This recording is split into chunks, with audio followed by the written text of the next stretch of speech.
This is the second one seminar that I've done. I have way too much stuff to teach for the small amount of time that we have, so I'm going to try and reduce the time so we can get through a little bit more, but at the end I might just have to show you some stuff to do it. I don't have time to do this, in which case seeing more video and giving it to you guys will be very helpful. So, you know, main things with the guillotine, which we're going to kind of look at. I don't view the guillotine as a submission. A lot of people have this perception that it's a submission, which it is, but very much like the Kimura, where you can use it to submit someone, but also you can use it to control. You know, anyone who has an understanding of the Kimura trap or the Kimura control position, you can sweep, you can reverse, you can pass guard, you can take the back, you can arm bar, and you can Kimura from it. So just like that, the guillotine is very versatile. It's not just a submission, obviously it's primarily a submission, but you can do lots of other things. Sweep, pass guard, take the back, you know, do many things with it. So, and then the second misconception that I really want to try and break is that this is like a big strong guy technique. It really isn't, and that's what we're going to spend probably the first 45 minutes to an hour on, is seeing how being very efficient with our movements and being very precise, you can actually put almost no effort into trying to submit someone, and you'll be shocked at how easy the finish is going to be. You just see so many MMA guys, they just grab onto a head and squeeze in. It's not a guillotine. And that's where we're going to start to make a differentiation between these two things today. We're going to be very precise. So we're going to start off just by looking at the guillotine setup.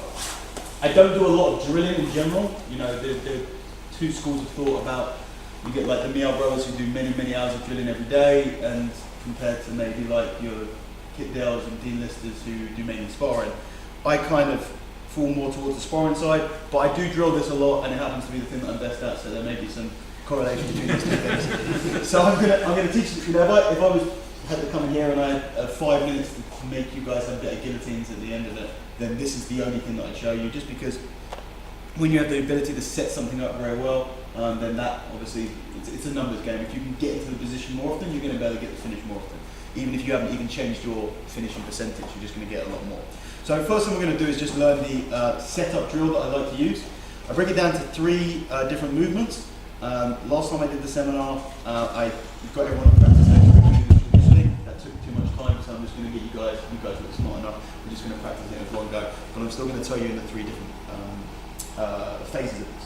So it's just going to be getting into the guillotine position. This is going to be as simple as that. It doesn't look like I could spend 45 minutes teaching that, but you'd be surprised. I'm going to try not to today.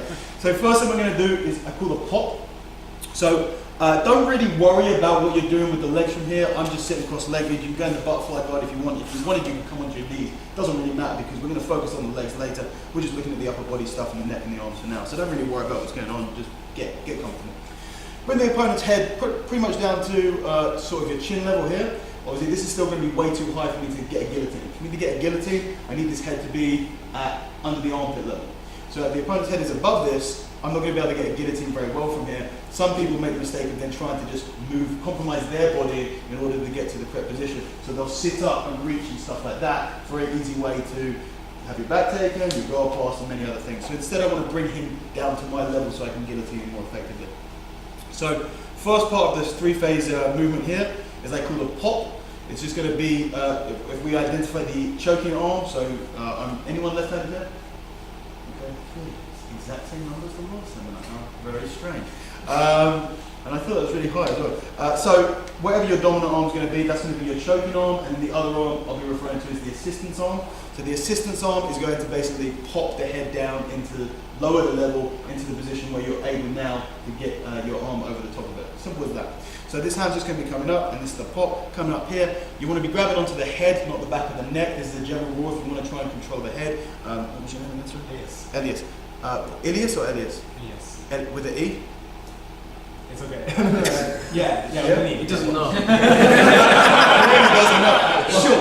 Yeah. He's like, it's a letter that you don't know. It has an E somewhere? Okay, we'll go with it. Okay. We'll just call you E. So E, pull your head backwards from here. Pull your head backwards. You see how he can pull the head quite strong? But if I grab onto the head, pull your head backwards. Now this is very different. So grabbing onto the head opposed to the neck is always a stronger position. So hand comes to the back of the head here, I'm going to pull down, and then just because I want to make this as fast as possible, so I want to kind of get everything in most efficiently, the choking arm I'm going to put into position as the hand makes contact with the back of the head. Okay? So as the hand makes, we're sort of at this position here. Obviously, if Elias was really high, I either wouldn't be able to guillotine from here because I'm too far away, or I'd have to raise up to get a little bit closer so the pop, because I'm not going to be able to pop the guy's head all the way over here. So it's generally when the guy's a little bit lower, so he's trying to pass guard and bring his head low in the guard position. So one hand comes here, but instead of pulling down and then inserting the hand, that's just going to add time. I'm going to bring that choking forearm or wrist onto the neck at the same time as the hand comes on here. So it's going to be like this. It just means that when the head comes down, the forearm's already in the end position, so I'm cutting out an entire segment here where I do 1, 2, it's going to be very, very slow. So this is very common. People, you will do this, I guarantee it. I will come and tell you off for doing this. You're going to go 1, 2, like this, like that. You don't want to have that. You want exact same timing, because this is going to really cut this phase down in half in terms of time. So you want to be straight onto here. Then all you're going to do from here is you're going to pull the head into the chest. So you're just going to come here like this. Okay, to there. And it's just getting that movement. So, and start very slowly with this. I'm going to get you guys to practice this phase just on its own. We won't spend much time on it. Hopefully you guys will get through fast. So just start very slowly, just come in here, making sure that the hand makes contact with the back of the head at the same time. And when we're talking about where on the wrist you're choking with, you have the wrist crease here. It's going to be the first inch to inch and a half. Okay? This is the blade, the sharpest part of the forearm. Okay? Pressure is force over surface area, so you want the minimum amount of surface area to get the most amount of pressure. People who shoot that entire forearm through for the guillotine like this, they've got a really big surface area from the muscles there, and this is just not going to be very unpleasant at all. This is going to be relatively quite nice, whereas if you have the very thin part of your wrist here, it's going to, you can see you're very, very unpleasant there, right? You're very unpleasant. So get into the habit of just this first inch to inch and a half from the crease of the wrist here. That's going to be your sweet spot. You're going to place right onto the trachea or to the Adam's apple there. Okay? So what I want to see you guys doing, start, like I said, if he's too far away, this is not a place that I could think about guillotining. If I wanted to guillotine, I would have to close this distance with my entire body. So I would come up a little bit, for example. Then when I was a little bit closer, I could then pop. So you guys can press it if you want. If you want to not complicate it too much, person on top is going to have the head in line with your chin, and you're just going to come to here. So hand touches the back of the head as the forearm touches the neck, or the wrist touches the neck, and then just pull it into your, just kind of this area here, by the side of your head. Everyone cool? Let's just spend a couple of minutes doing this and make sure we all go down. Go!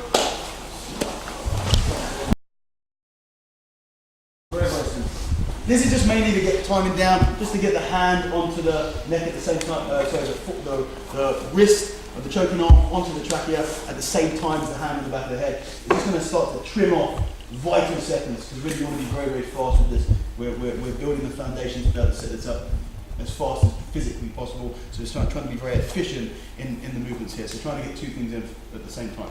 So one here. Now we're going to pull the head down into where the shoulder is. Obviously we don't want the head to hit the shoulder. So the second phase of this movement, I call the shoulder roll. We're going to roll over the top of the head, and then we're going to come down over the back of the neck. Okay? So as the head comes down, it's going to go towards the pec here, but my shoulder's not going to be there when it hits. The shoulder's going to roll over the top and then drop down. I use the word roll because it wants to come over and drop down. Just raising it up is not enough. You need to come back down on the back of the neck. Now guys, does anyone here do much guillotines? Yeah. That's kind of like, the fewer who do it, the better really, because it means that my standard is low, it's not very low for me. If you guys can do it at all, then that's great. So, look, this is without a doubt the most important detail that I will show you today, okay? The shoulder on the back of the neck is the most important thing that I'll show you today. Almost all of the mistakes that people make with the guillotine, and I will tell you this, and you'll see how, Dan, you're really over-exaggerating. You don't need to tell us so much how it's the most important thing. No, because I will tell you this, I'll exaggerate, and you will still fuck it up, I guarantee it. And as we move forward, you'll see why.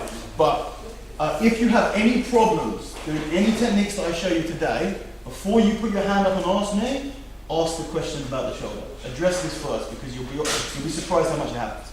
So the mistake that happens here, very simply to begin with, there's two things that can go wrong when you don't have the correct tension on the back of the neck of the shoulder. Number one is the most common way that people escape a guillotine, which is they just pull the head out. So they just pull the head backwards and the head pops out.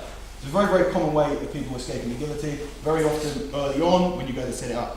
Even if you don't fuck it up in the setup, People sit backwards and they extend into a guillotine like they're trying to do an armbar. So they bridge backwards here, the shoulder comes off, and the head pops out. So what your cue is for this is the line between the opponent's hairline and his rash guard. You should not be able to see all of this clearly. Okay? If I can see all of that, my shoulder is too far backwards. You pull your head out, pull, pull, pull, pull, pull. It comes out very, very easy. Okay? I don't want to be able to see all of that, so make sure that this shoulder is over the top. Try and pull the head out now. Really try. It's not going anywhere. And how much am I squeezing you? No, not really. I'm really not. It's just my position is correct. You want tension on the back of the neck, you guys. Okay? It doesn't have to be. You don't have to really squeeze with all of your power. You don't need to push the guy down into the floor. You just can't relax. If you relax and it moves, so basically you need enough tension here for it to stay there. No more. You don't need to crush him from here. If it moves, it's because it's relaxed too much, and if it moves, then it will come off the wrong position, and then the head will pop out. This is very important, guys. This is the thing that everyone's worried about what's going on under here, and nobody's worried about what's going on in the back. And the analogy of the actual thing that this is named after, the medieval guillotine, is perfect for this guy. Because there's two main components of a medieval guillotine. It's the blade that's going to cut your head off, and it's the shackle that's going to hold your head in place. Okay, there's two things. Hold you there, and it cuts the head off. Now, if one of those two things were going to be broken, and you wanted to execute someone, which of those two would you want to malfunction? The blade. Why? You still put the head in place, you just axe it off. Exactly. Or you fix the blade, but the guy's still there looking up. What's going on? Exactly, he's still there. That's 100% correct. If the blade drops, but the shackle wasn't, the guy's going to be halfway down the street by the time he hits the bottom. So it's more important to control the head, and that's going to add on to all of the other stuff where we get to control the body and use it for more than just the submission. It's more important to control the head than it is to get incredible pressure underneath the neck. If we have the head there, we can adjust and we can finally get that pressure. So the shoulder on the back of the neck is absolutely vital for the control that you want to have. The second reason is very important. Let's say that the shoulder starts to come high, but I still have the opponent hasn't realized, or he's not strong enough to pull the head out, whatever. When I cut his head off here, what I want to do is I want it straight like this. If you just stick your head out this, I want this angle here. If my shoulder starts to come backwards over the head, what happens is the pressure, instead of coming up into the very sensitive part of the neck, starts to go into the jaw. It's going to be very uncomfortable. It's not going to put him to sleep. And if he's tough, it's not going to tap him. The difference between this here, look, you can feel very, very easy, the tap point very quickly. Compare it to if this shoulder comes back. So look, I put this pressure on here. It's not comfortable, but it's very, very different. So not only are you going to lose the ability to control the head and therefore the finish, you're also actually going to diminish the ability to finish him even if you can't get out. Does that make sense? So the shoulder roll to get into this shoulder position here, get that tension on the back of the neck, very, very important. So watch. First phase is the pop, we come to here. We're not going to hit the shoulder, we're going to roll in over the top and then the shoulder drops down. Okay? If you are hitting the head, this will often happen, you'll bump the head either on the front or the back as you come over. So for example, you go like this, like that. It doesn't seem like it's a big problem. Like I said, I'm kind of real connected with the details. This isn't going to stop you from guillotining him, but when it comes down to it, this is a speed bump. If you hit him, you're slowing down just a little bit. So when it comes, if you're way ahead of him on this, then you'll still get the guillotine. And if he's very, very close, that slowing down with a little bump here or there, that could be the difference between you managing to get this guillotine or not. So in the drilling, if you're hitting him every time, if you can feel him hitting you, or if you feel it and you can relay that back to me, you'd be a good training partner. Just leave a little bit more space, so it's very, very clean over the top of it. Now finally, you'll see what I'm doing with the assistant's hand. Very much like when you're setting up a triangle, the assistant's hand is only there until, the assistant's hand is there to keep the head down until the shoulder comes in over the top. Once the shoulder comes in over the top, the hand doesn't need to be there anymore. So it's exactly the same if I'm setting up a triangle. So let's say the assistant's hand is this one here. When I set up a triangle, I push the hand in, I open the legs, and I lock up. Now once this leg, the job of this hand is to stop this arm from coming out until my leg's over the shoulder. Once I'm over the shoulder, I release this hand, right? If you kept that hand there for too long, you're going to start blocking yourself. It's exactly the same with the assistant's hand in the guillotine set. Once you come over the top here, don't leave your hand on the inside, because you're going to get it trapped.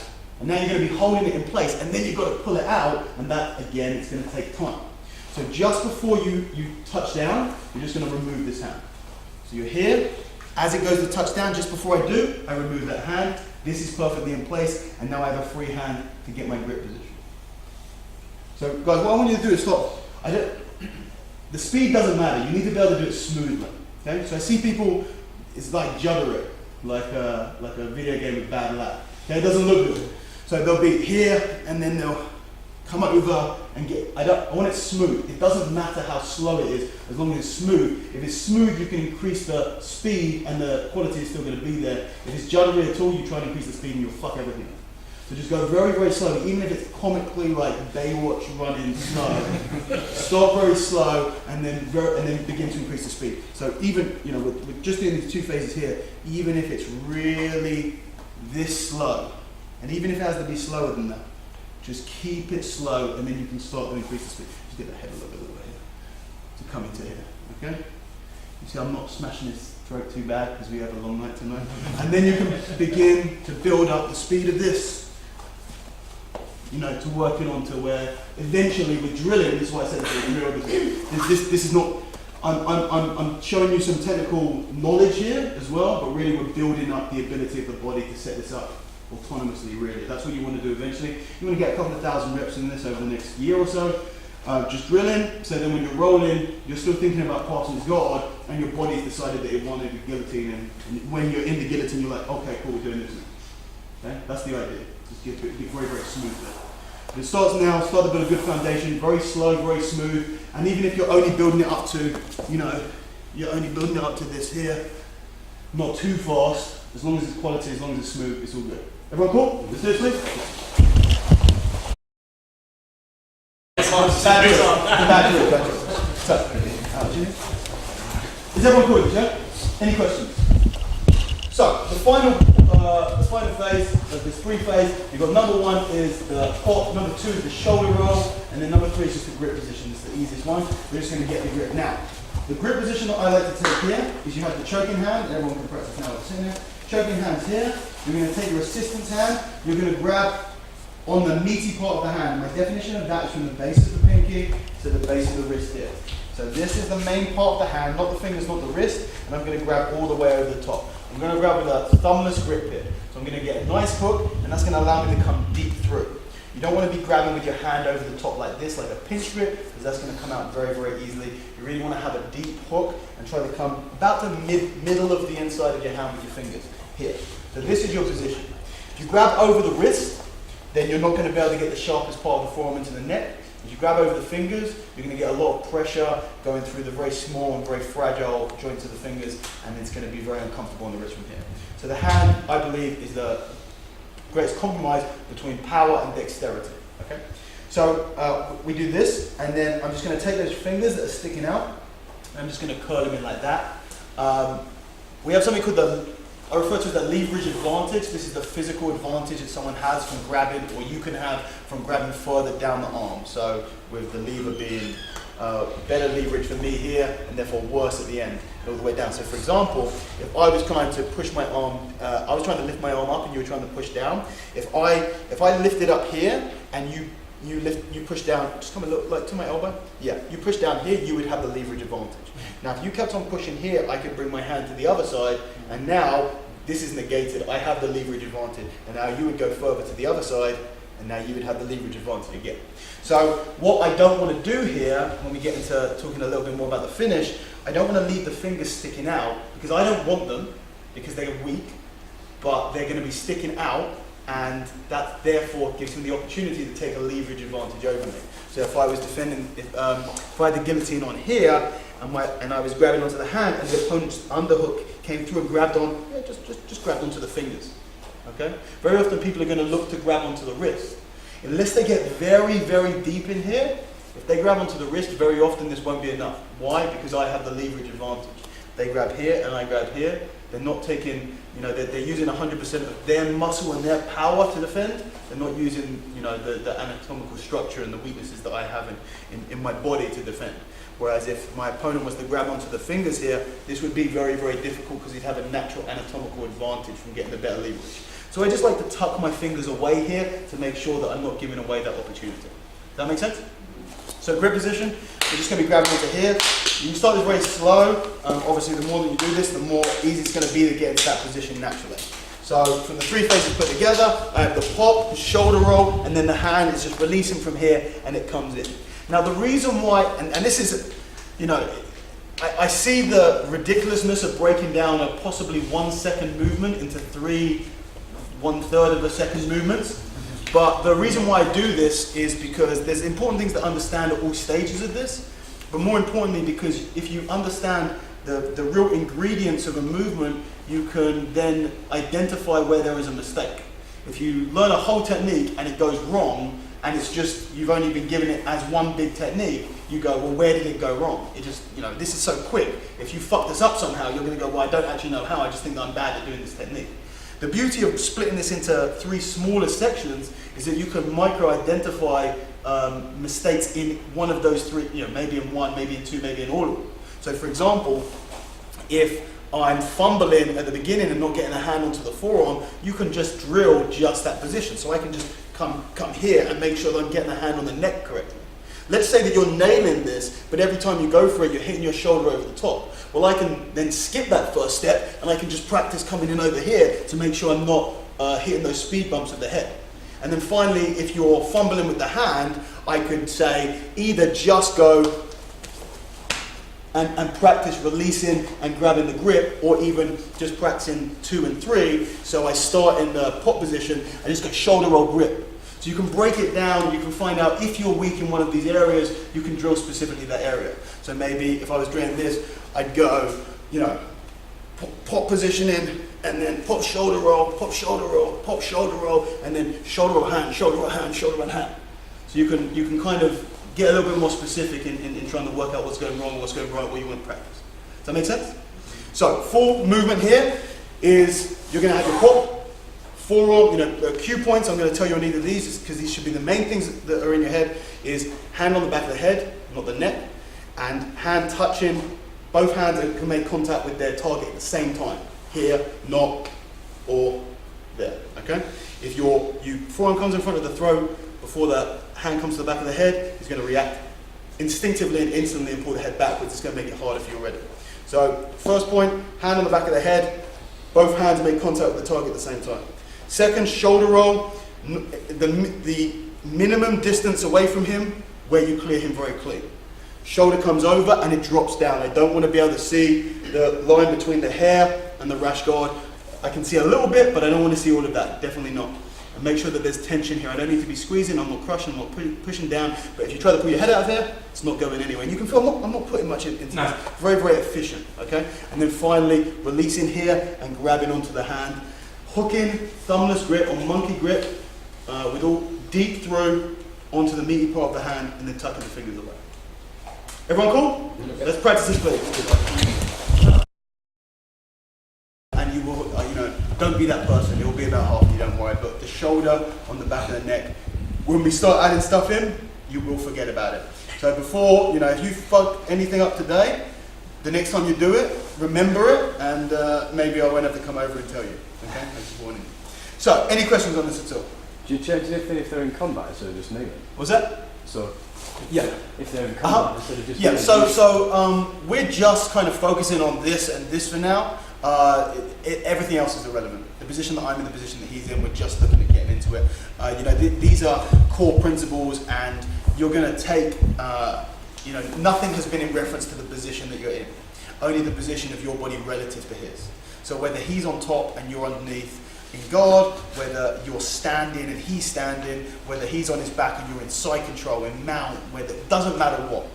It's just your body relative to his opposed to actually the positions that they're in. Make sense? Mm. We're going to look at the more specific position stuff in a bit. Generally, if someone is, basically you don't, you know, to answer that question with more specificity, there's going to be a minimum distance that he needs to be from you. Now, 2 things can change from there. So, for example, come to your knees for me. Sorry, it was Alex? Anthony. So if Anthony's up here and I'm sitting down like this, I cannot do a guillotine from here. Because I would have to reach too far. I can barely reach to grab for the pot position anyway. And even if I did, so far away from myself, you want to be probably realistically, your rule is roughly 50% extension maximum. So this would be 100% extension, 50% extension would be around about here. That would be the maximum really that I'd want to go to have any chance of having good enough power to get him underneath my arm. So if I have to reach more than that, then you probably can't get a guillotine from there. Unless, two things happen. One, Anthony starts to come towards me. So Anthony decides he's going to try and pass my guard, so he starts to bring his head down. Well, now I don't have to extend more than 50%, so I can start to look for the finish. Or I go to hit. So let's say Anthony doesn't want to try and pass my guard, and I'm in butterfly guard here, and I decide I want to go guillotine, so look, I come towards him. Now my arms don't have to go past 50% extension, I can set it up from there. So to answer your question specifically, on that basis, if Anthony was in combat base, realistically he'd be very far away from me. Whereas if I was sitting on my back, I realistically probably couldn't get up there short of me coming onto my knees or even standing up. Make sense? Mm-hmm. Any other questions? Cool, so what we're going to look at now is we're going to look at a principle of finishing. We're still not focusing on actually getting into the position to finish, but I want to show you a very, very important thing. So, no, you said it.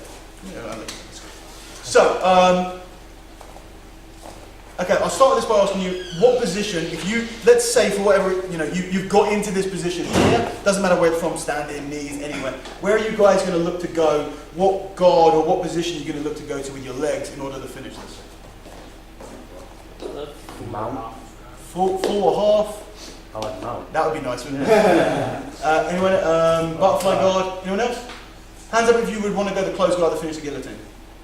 Okay, this is very, very common, okay? The closed guard is a very, very strong position because it's very secure, it's very safe. But there's one very big problem with it. Basically wrong. But I didn't want to say that. You're not wrong, but there's reasons why you want to do that. So the thing is when you come to the choke is there are two variables, and the variable is how powerful your choke is and then how tolerant your opponent is to being choked, or how strong his defense, not with hands, how strong his neck is basically. So how strong his neck is and how strong your choke is. Now people generally believe, or the perception is, that how strong your neck is a static attribute. So it's there, his neck is 5 out of 10 strong. And therefore I need to bring my choke up to a 6 out of 10 strong to be able to get above him. The reality is that this is not static, this moves. His resistance to the choke, his strength of his neck is a constantly changing variable. And we can do things to lower the ability for him to resist the choke. So for example, if he's very, very strong in the position, I can weaken that, so either I don't have to put much effort in, or I can put loads of effort in and it's just going to be overkill, which is really what we're looking for. And the main way that we reduce the tolerance of the choke, or reduce the strength of the neck, is by stretching it out. So, and I don't advise that you do this, but if you were to go to someone in the street, a random person, and grab them by the throat, again, I don't advise that you do this, and I'm glad that's on camera. If someone does that, that's not my fault. But if you did this, they didn't know any jiu-jitsu, you're going, well, where's he going with this? If they didn't know any jiu-jitsu, they would do this naturally. This is instinct. If you start to try and attack someone's neck, they do this. This is because it cuts off the obvious entries into the neck, and it physically makes the neck stronger. All of the muscles are tense around the neck. Now you're going to be nice and strong. Opposite of that, if you stretch the neck out like this, you start to expose it, you start to stretch the muscles around the neck, and it makes it weaker. So I want to stretch my opponent's neck out like this in order to lower the tolerance to the choke. Now, where does the guards come in from here? Well, if we think of the position, the closed guard is without a doubt the best position in jiu-jitsu for stopping someone from moving away from you. If you want to keep someone close, you want to break their posture, you want to hold them down there, then the closed guard is absolutely the best thing that you can do off the back. Which also makes it the absolute worst thing for trying to create space between you and your opponent. So for example, Anthony's on top of me here, and Anthony, I just want you to kind of push into me. Okay? Yeah, push into me, and I'm going to try and push you backwards with my leg. Keep pushing in. See how far backwards I can push Anthony by extending my hips. Yeah, keep going. Look, barely anything at all. Very, very ineffective at creating space in this range. I get to a different position, so the position that I like to use, which I've now started to refer to as guillotine guard, makes sense, is you're going to have one shin across the stomach and the other shin, the other leg across the back. From here now, push into me, Look how far away, look how easy it is for me to push my opponent away. Now imagine that I had control underneath the jaw from here, and I push my opponent away, his neck is going to be stretched out, and therefore his tolerance to the choke is going to be diminished. And the way that I want you to practice this, guys, is I want you to practice this, and I want to show you how, like I was saying earlier, how little strength you need to use to be able to finish the guillotine. Okay? So this is what we're going to do. You're going to get to your guillotine position, and instead of locking off, I want you to be able to maintain this position with one hand. Okay? Now, there's many reasons why we need to do this. You may know, hopefully you never need to do it, but there's many reasons why you might. One, and this is very, very common, we've already addressed that there are three main things that the opponent does to escape generally, and we're going to look at all of them. Number one is the head just pulls out. Obviously, our counter to that is making sure that our shoulder tension is in the correct place and has the correct amount of tension. The second one is that he's going to get the hand, we've already spoken about a little bit, is he manages to grab the hand. So very often you are locked in a grip battle between your assistant's hand and his defending hand. We're going to talk about this more in a little bit. But very often you're locked in a grip battle here. So if you don't have the ability to hold on to your position during this grip battle, by the time you manage to get your hand to lock off the guillotine, he's very likely already escaped. So you need to be able to keep the head on the inside. You need to be able to get your buddy to hold the fort for long enough for you to get there and help him out. Otherwise, you probably, a lot of the time he'll escape by the time you manage to win that grip battle. And then when you get more advanced, you start to use that one hand position to be able to finish with one hand. But I wouldn't worry too much about that. That will come naturally when your guillotine is good, and truly your body starts to understand, you get the sensitivity and feeling of the guillotine, you will begin to guillotine people with one hand, and it will come as a natural progression. You don't try and just skip that step and do it straight away. Don't run before you can walk. So what we're going to do, we're going to take the guillotine, and I'm not going to leave my hand out here like this, flapping about, because two reasons. One, I'm not able to create a good connection of tension, in my body if my hand is just flapping about here. And secondly, it's very, very easy for him to grab onto my hand and pull it off. Remember what I was saying, I don't want the fingers left out there, but if you leave your entire hand out, this is going to be very easy in the case that he manages to win the grip battle. So what I want to do is I'm going to come through and I'm going to cup onto the face with my hands. So I'm bending my wrist at 90 degrees and I'm cupping onto the face. Now you need to make sure that you still have the sharpest part of the forearm going directly into the throat. So a lot of people make the mistake, so I just want to bring this hand backwards here so everyone can see your neck. Yeah, nice neck of yours there. So, a lot of people make the mistake of cupping the neck like this. Well, if my hand is on the neck, think of where my wrist is, the flat part of my wrist. You never want that flat part. You always want the sharp blade of the wrist on the neck. So instead, this hand is going to be pointed towards the corner of the eyebrow here. This is going to make sure that the sharpest part of the forearm is always right on the neck. Look from here, look. Okay? Very, very little effort when you do this precisely, and I'm not even starting to stretch the neck out yet. Okay? He wanted to do it. He was gonna be here. You look at him. He's smiling. All right, guys, it gets worse. So we're gonna do this now. From here, as you can see, which Nancy started to demonstrate here, the other advantage that I have, as well as making a nice, I have this chain now, so I can create tension throughout the entire arm just to be able to hold it, possibly finish it. But also, obviously, my hand isn't flapping out. He can't grab onto it. Now, the beauty of this is, if he won the grip battle and he goes to grab my hand, he's clawing trying to get his fingers in. If I win the battle and I go to grab my hand, because I control this arm as well, I can just lift my hand up. It's like having a clicker for your gate at home. When you go there, you open the gate. When someone else does, it doesn't open. It's exactly the same with this. So if Anthony tried to grab the hand, this is going to be difficult to do. But for example, if I do, look, I can go straight into that position. So it's just in a nice defensive state until, if and when I'm ready to grab onto it. Okay? So this is the position we're going to get into. You're going to get here. And you should test this with each other, because it should take very little energy for you to have 100% control of this position. So if I take Anthony now, try and put your head out here, Anthony. You can go left, right, forward, backwards, any way you want. Okay? Now, you can't put your head out there. How much am I squeezing you? It's just that I just need the shape. You don't need to crush the guy. This is what I try to explain. You don't need to be using up all of your energy. I can hold it all day long. You want to be efficient with it. So as long as you have the shape there and the tension there to maintain that shape against some of his resistance as he moves, he's not going to be able to escape from this position. It's all in the shoulder. Okay? So What we're going to do from here now is we're going to get to an unrealistic position. I showed this, and this can be very confusing to people, and I might take out the seminar if it continues to be, but I'm going to test it with you guys anyway. So what I want you to do is not worry about the legs still, but we're just going to do something impractical for grappling, but practical for the teaching scenario. And you're just going to take your feet and put it on his hips like that. Because from here, I can just stretch the neck out. Now remember what I said, you stretch the person's neck, you lower the tolerance of the choke. So now you can feel already, when I start to push you backwards, what's starting to happen to the neck. It's starting to come, the choke's starting to come off, okay? So look, I want you guys to practice taking this, so we'll practice getting here, taking this control. Firstly, you ask the guy, is the pressure still, is the forearm still in the neck? Then you ask him to try and remove that hand, and he'll be able to remove it, but it shouldn't be very easy. It shouldn't be like out here.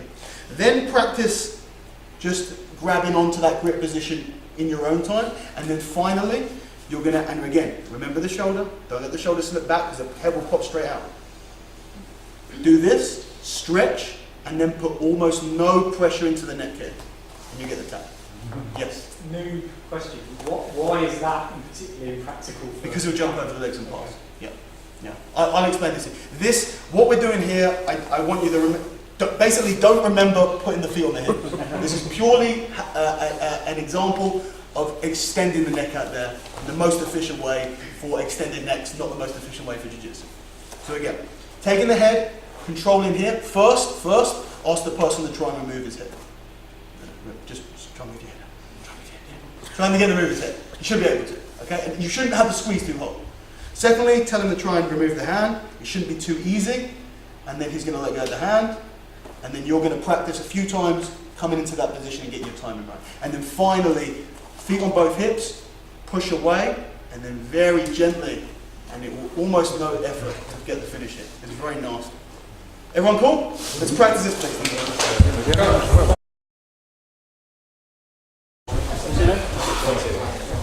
Kill me.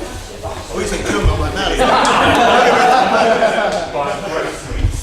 Yeah, I told you guys to be careful about tracking. I was gonna let you guys out for longer. Maybe I should stop. Any questions on this, guys?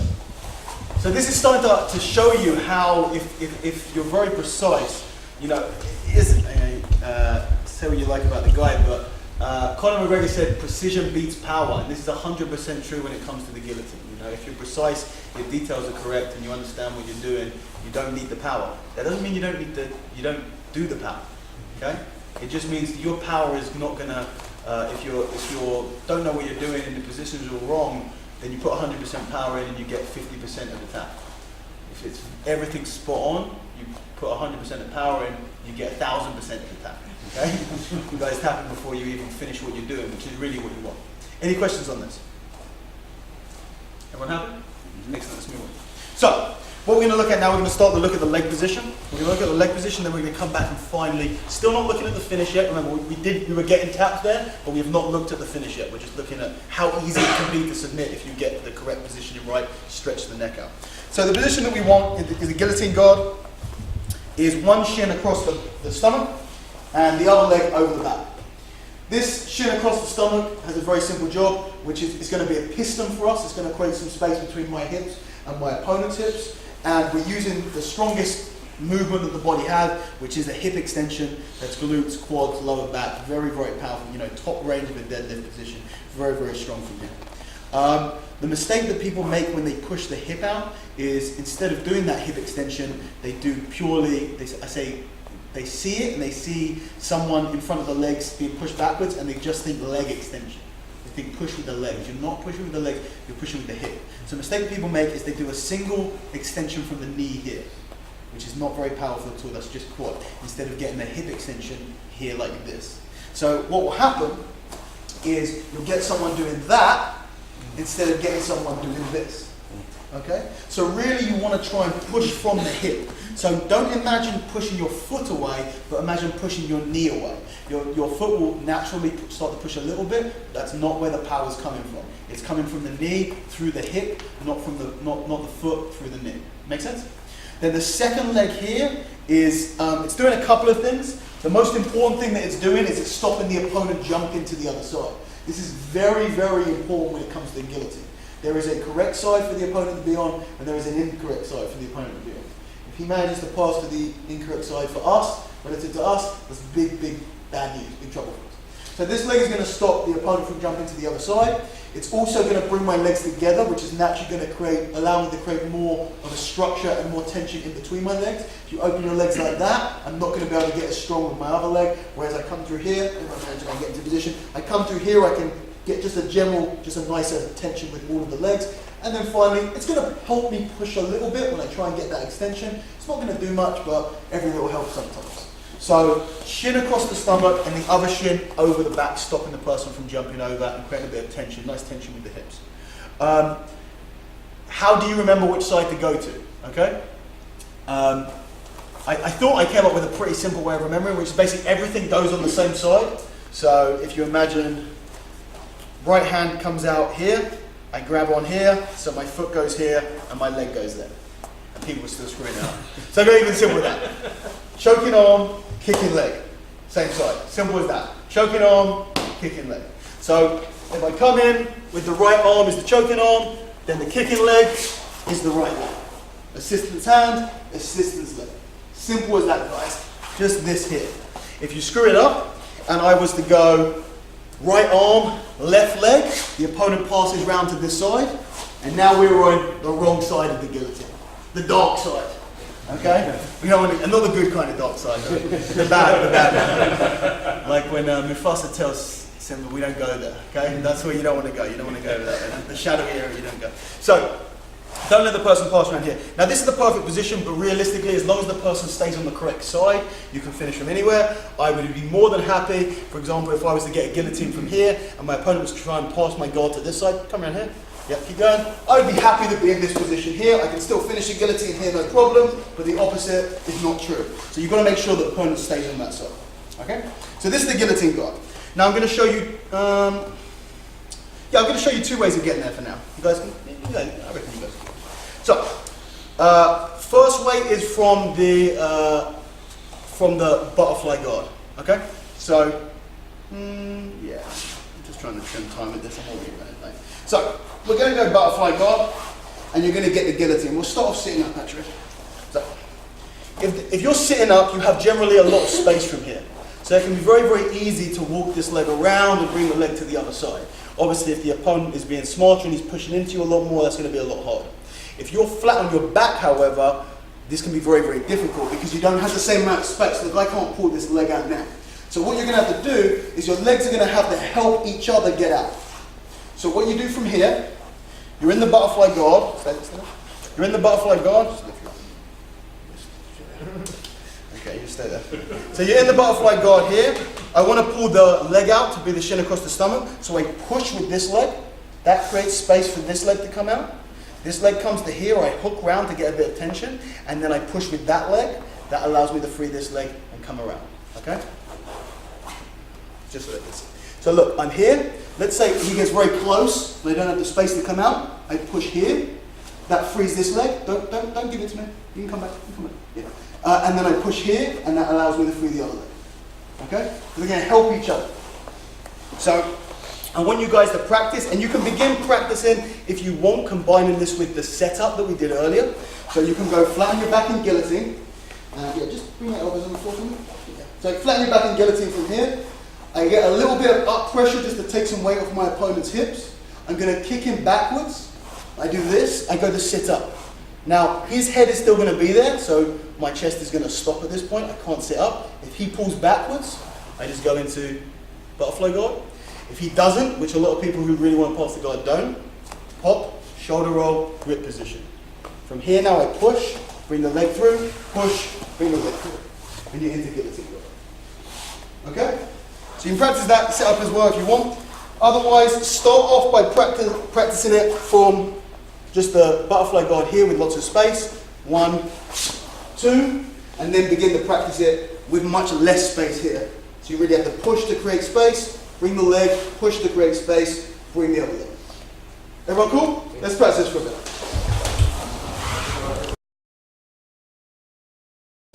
Okay, and then you can obviously, that starts to become a lot faster, like everything. As long as it's smooth, you can make it fast. So So I'll take the guillotine from here. So look, I'm coming in here and get straight into position.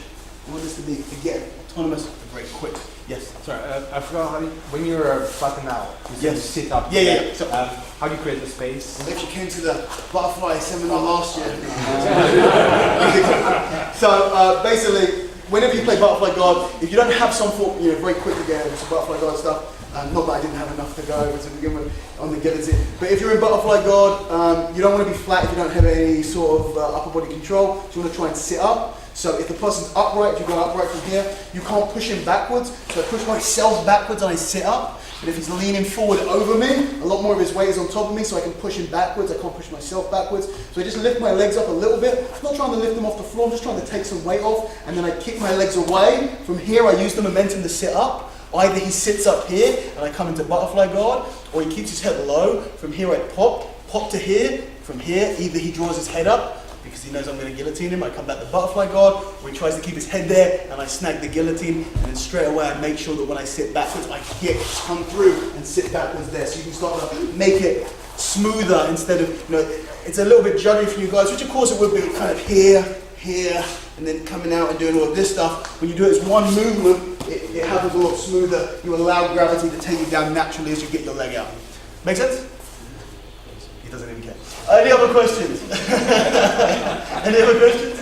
You guys cool? Okay, so let's look at the finished position now. So we've got everything. Yeah! I didn't even realize it. I didn't even think what I was doing. So, my old friend here. Okay? So, finished position. So we've got everything with the hands right. We've got the guillotine guard that we're going to sit into.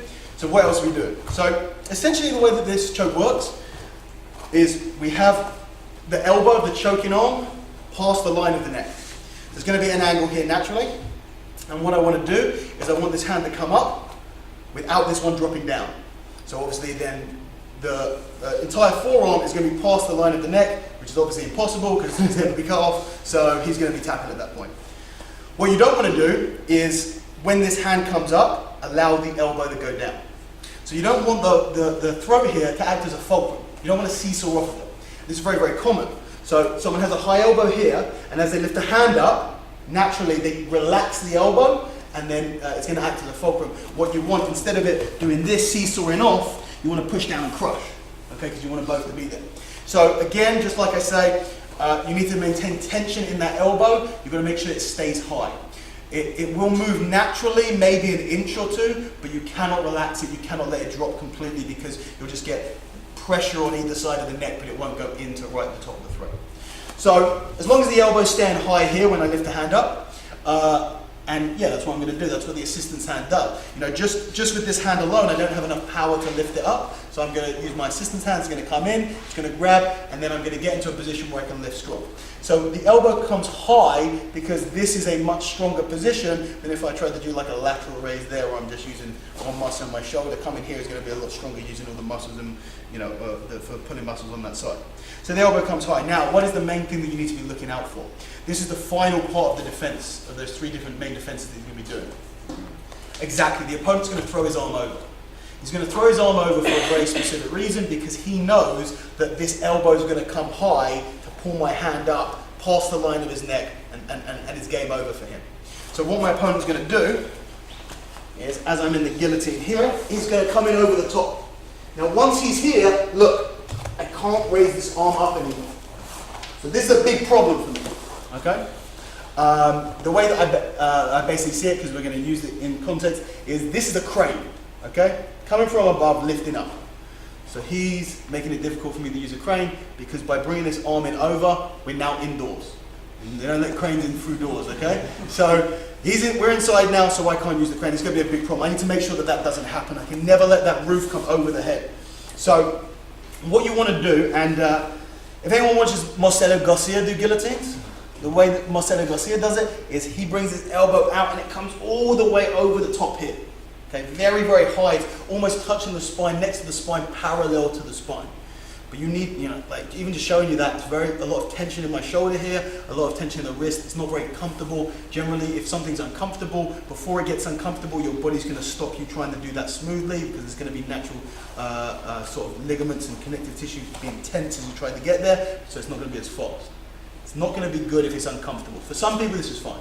For many people, this is not. So you don't need to get all the way over here. Okay? If you can, that's great.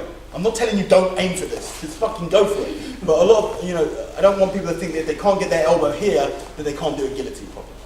As long as it's over the shoulder, anywhere between here and here is good grounds. As long as it's over the shoulder, you can't come over the top. So I take the guillotine. Okay. Relax. Oh, it's so tense. Relax, relax. What are you doing, man? What's the yellow? Where's his posture, man? Strange, man. I should have picked. He's making me regret picking him now. I know what his game plan is. So, okay, so this arm is going to try and come in over the top. So look what I do. The elbow comes high. Okay? So this elbow can't come in over the top. It has to come over there. Now the big mistake that people make with this elbow, if my opponent doesn't try and defend by coming over the top with his arm, then where my elbow is over his shoulder is fine. It doesn't need to move anywhere. But if he tries to move his arm, I need to be ready to stay above it at all times. If he comes over it just once, he will kill it and it will never be able to recover. So you need to always be aware of what his arm is doing and understand that you need to move your arm. This is not a static position. It's not like everything else here. This stays here. This has to be mobile and dynamic. If he moves, I must move and I must stay ahead of him. If you do this correctly, he will regret trying to defend. Because you have contact with your elbow and your forearm over the shoulder. So when the shoulder comes up, it raises your arm up, as long as you stay above it by raising it up. So it will choke him even worse. Look. I come here. Sandy goes to raise his elbow high. So look what happens. Straight away, one of two things are going to happen. One, he gets what? So, one, he stops defending, which is good. Or two, he taps, which is also good. Either of these things are good. I just need to make sure that that elbow doesn't come over the top. Now, here's the thing, guys. I see many, many people get into this position, get their elbow high, throw your elbow over mine, and the guy does this. Okay, now pull your arm backwards. They say, I can't go higher than this. This is the maximum that my elbow can go. And therefore I can't do this because people can still come in over the top. Yes, that is the maximum that your elbow can go. But we're not trying to get to a certain position with the body. I'm just telling you that elbow needs to be over his shoulder. So if your torso needs to turn, if your hips need to turn in order to create the mobility and generate the movement to keep that elbow over, then that's what it has to do. Look. And this is a mistake that many people make. They keep their body straight. Don't pull your arm, don't move into it. This is the maximum that I can go here, with my body straight. Sandy, coming over the top, easy, easy. Now look, this is how high I can go when my body moves. So if I have to, as long as I maintain the core rule, which is keep that elbow above his shoulder, then I can do whatever else I need to do with my body. Yes? In that case, if you turn that much, you need to adjust. No. No? You just okay. The hands stay the same. The body, it's the torso, you open up here and you open up the hip if you need to. And it won't have to be for long because he won't stay there. He'll tap or he'll come back to straight and you can follow him back to straight. So really coming over the top, Sandy, coming high, high, high, high. Because I'm moving my body, I'm opening up and I'm allowing myself to keep the elbow above his. Yes? While he's trying to do that, are you putting pressure or are you just holding on? Really? Do you want to, it's up to you. I wasn't doing it there, but he's still tapping. He'll choke himself. If he, So just by them doing that. I've not put the guillotine on at all. I haven't pushed him away, I haven't squeezed with the hands. Because if he lifts his arm, my elbow goes high, not pulling it, he's pushing it basically, then the hand comes past the line of the neck and it taps him.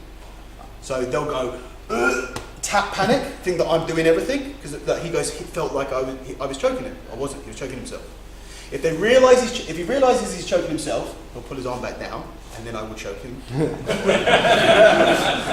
And if he doesn't realize he's choking himself, if he thinks it's me, then he taps anyway. You know, so it's a win-win here. Obviously, you guys are going to know. You guys are just going to feel. You're going to test the water here, and you're going to pull your.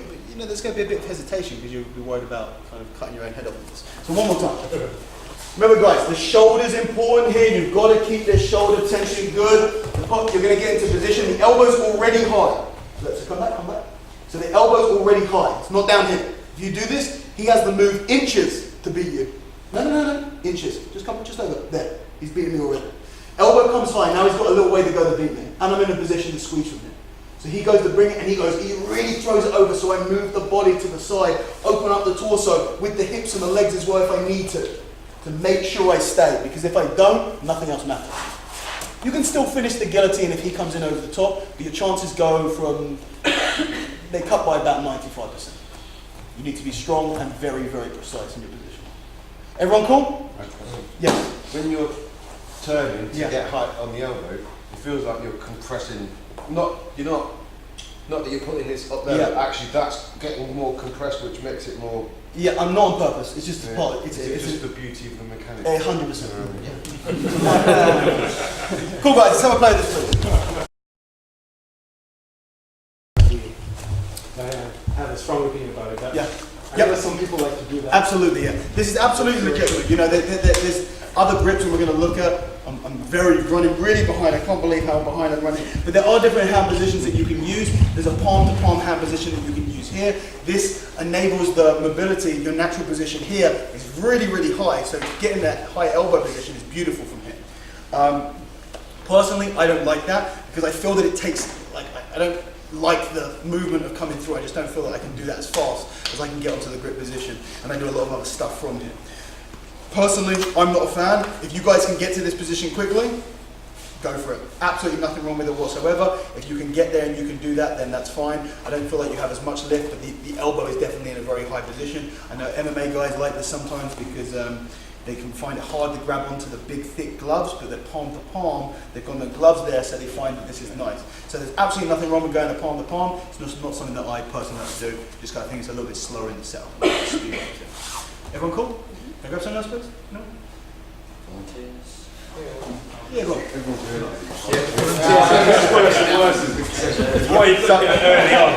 So guys, when you're doing it, when you sit backwards for this, you don't want to sit backwards and then move the elbow. I've seen this a lot. So a lot of people come in here and then come in, and the guy's already beaten. You need to, it's the crane guys. You come in from high and you go out from high. Seeing a lot of people come in here and then drop. No, you don't want to do that, okay? A good crane would never do that. Okay? Come in high and then you're here. So you're beating the guy from the get-go. You never want to give a low elbow opportunity because he'll just push that arm down.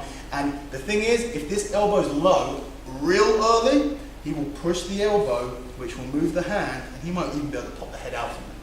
So that elbow comes in from high and it goes straight back out to where it was. Always from above. Okay? Is everyone cool with this? Yeah. What's the time, Simon? It's 5 to 9. They have to come back next week then. Yeah. I can't. Well, actually I can. Any questions on this, guys, before we move on? So, what I want to do now is I want to start showing you the versatility. So this is kind of the basic, this is the primer for setting up the guillotine, the basic guillotine here, from butterfly guard. I might bust over some more stuff just at the end, just to show you without you guys practicing, just because I just give you some stuff to think about afterwards. But I want to show you some other stuff now. I mentioned earlier that you don't just have to use the guillotine for submitting, you can use it to control and sweep as well. So we're going to look at a sweep from the guillotine position. So, what's your name? Chris, cool. So, let's say I managed to get everything right, but he's defended the guillotine by coming in. Well, I said there were 3 ways to defend. There's another way. He gets both hands in very, very deep. So he really comes in here, and essentially what he's doing from here is he's making his neck iron. There's no amount of power I can push into that to get the submission from him. So from here, I lose my ability to finish the choke. Okay? There's no guillotine finish from here, realistically. You need to be aware that sometimes that will happen. Now, if you were just considering the guillotine to be a submission, at that point you would go, oh, well, I've lost this completely and there's nothing else I can do from here, you let go. So from here, if you're stupid, you do nothing. You try and, if you're stupid, you keep trying finishing, and even when you can't. If you're smart, you let go. And if you're very smart, you use it to do something else. Okay? So that's what obviously we're going to try and be very smart. So we've lost the ability to finish the choke, but what we haven't lost is the ability to control the opponent's body via the head, which is, I view the head as an arrow, and the body as an arrow, and the head is the tip. Where you move, the rest will follow. When you're coming through here, you're wrestling with a guy, you control the head, you control everything. Okay? Control the arm, I don't control everything. But if I control the head, I control everything. It was Chris, right? If Chris was wearing a metal neck brace, I'd still guillotine it, because I'd use it to control the body, and that's what we're going to do now. So, Chris is going to have his hands in here nice and deep. I'm going to get into guillotine guard. I feel from here, I don't have the guillotine finish. So now I'm going to start doing all the stuff that we weren't doing before, the crap guillotine stuff. Okay? So a bad guillotine would be you go onto your back, and instead of getting the precise position, you pull and you extend and you do all of that. Okay? Bad guillotine. We're not trying the guillotine, we're trying the sweep. So what I want to do is I want to use the control of the head. I want to get this position here. This goes all the way down the spine onto the hips. So when I start to get that flexion of the head and the neck, the hips start to get lighter. The hips get lighter, they're easy for me to sweep.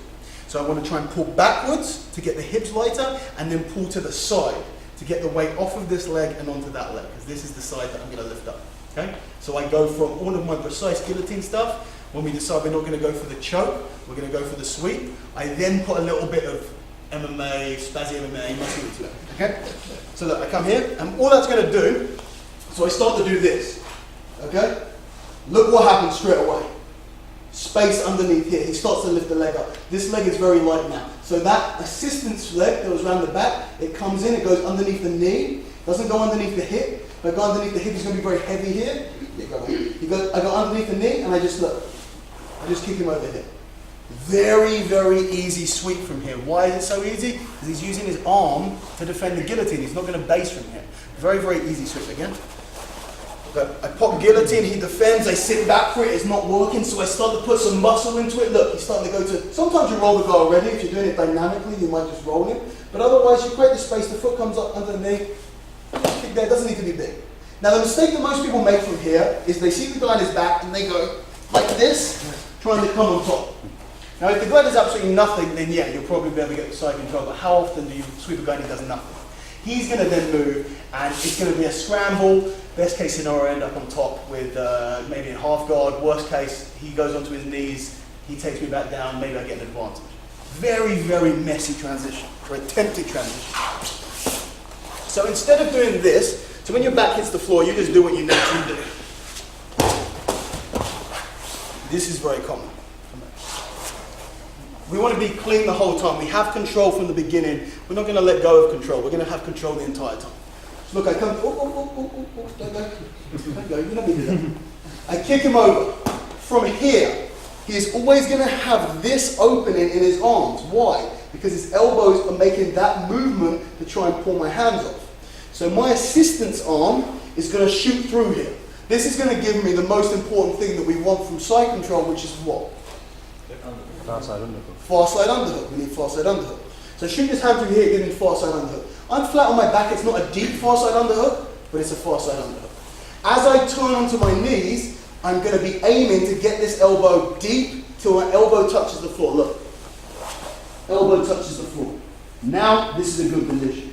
From here, I look to see if the hips facing the head. Now, if you're in a tournament that allows neck cranks, you could put this on and you can get a neck crank. Otherwise, you just reverse shoulder roll to here, and you're in side control. Now, you're quite high up the body generally from here, so I just push myself down till my hips are low, because that's where you want your hips facing the head side control.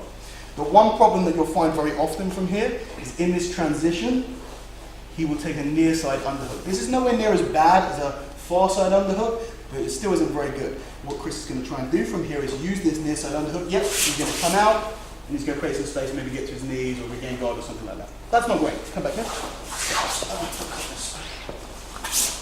So, guillotine, come to the side, I kick here, shoot the arm through, come in over the top, release the head, depending on how much I like him is how quickly I release the head. Actually, I've got on one side. Chris has managed to get a near side underhook. So what I do is I need to stop him moving down my body, down towards his feet. So as I release this head, I don't let go of the arm here, because he'll move straight away, and it'll be hard for me. So as I release the head, This hand comes across and I anchor on the shoulder. Okay? My forearm is underneath the jaw, and from here, I push his head to the floor here. The reason I push his head to the floor is because I want to stay underneath his jaw. If he's sitting up like this, he can remove my position by just dropping his head to the floor. And now look, now he can come out the back. So I release the head, immediately transition to far side shoulder, forearm underneath the neck. I put his head to the floor, so it stays there, there's nowhere for him to go. And now, even if I'm really obscenely high at the body, come out the back door. He can't move anywhere, he's trapped. He can't move his head lower down because my forearm's underneath the neck. So what I do from here is I keep this, I push my hips backwards. At this point now, he has a very shallow near side underhook. And generally, if someone has sent their arm to do a job that it can no longer do, they don't leave it there to see if it can do it in the future, they immediately pull it back out. Taking away my only danger at this point, at which point I can release the forearm on the neck, and I'm in a very good side control. Yeah? Controlling, I sit into guillotine guard, he's really strong on this, so look, I give a little bit of, don't blow your arms and your back out trying to do this, just take a bit of pressure out, foot comes in, I kick in here. Let me just show another side quickly. If he's very, very close to me, so if I'm here, and he's really close with the hip, and his leg's up, but I can't get, let's say you've got really, bring your leg in, let's say you've got really long legs, you can't get in here, then at this point I can break another rule. Remember I said when we were in guillotine guard, don't do a knee extension? Well look, a knee extension from here, that opens up space for me to bring the foot in. Once this foot is in, this foot can drop down, and I kick. So sometimes you just need to break the rules for different reasons. We're not doing the guillotine finish here, we're doing the sweep. So we get the sweep from here, I shoot through. How have I ended up on the, oh yeah, I did the wrong side. So, oh God, okay, spin. So I release, immediate, naturally I come to here. I anchor on the shoulder because if I just do this, it's going to be much weaker. Anchor on the shoulder, head to the floor, try and come out the back door, not happening. I push my hips down, I wait here for him to release the hand, then I can release. You've got a good side control here. Cross that under as well. Everyone cool with this? Let's have a play with this.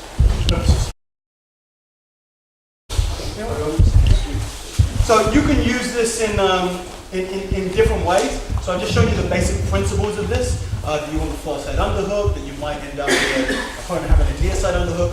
I'm showing you side control concepts here. This isn't guillotine concepts at all. This is sweeping, butterfly guard sweep, and guillotine side control concepts. If your guy has a near side underhook, forearm underneath the neck will kill that. We used to do hand underneath the neck here, but you can't do that anymore.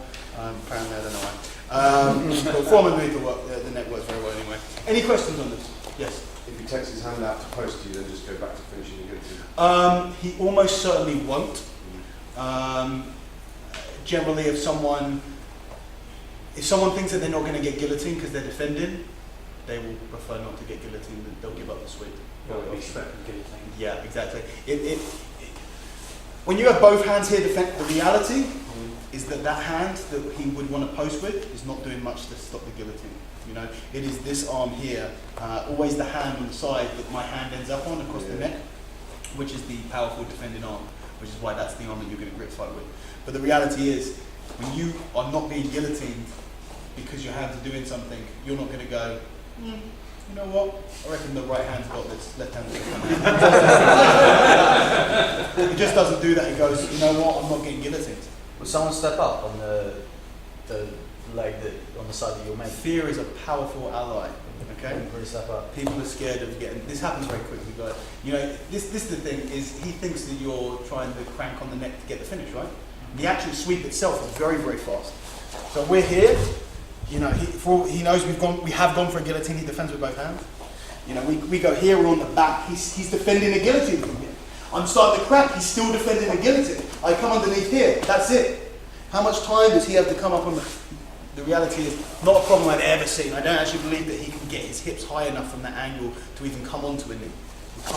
Definitely to come onto a foot. I don't think he can get high enough from that. And if he did, I'd just kick it out anyway. Any questions? Any other questions? Cool. So we're going to move on. Well, we're not going to move on from here. We're going to continue from here. So I started sweeping from guillotines like this because I was getting to very powerful sweeping positions, and then there was a point where I was probably getting 50-50 position. When I got the guillotine, I was getting 50% sweep, 50% getting the choke, and then people started to realise that they gave up the sweep, that I would sweep 100% of the time, which would be great for them because they wouldn't get choked 50% of the time. So people started just defending the guillotine by giving me the sweep.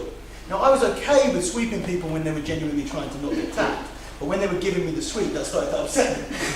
so I came up with a way of still being able to get the finish, even when the person goes onto his back to give up the sweep.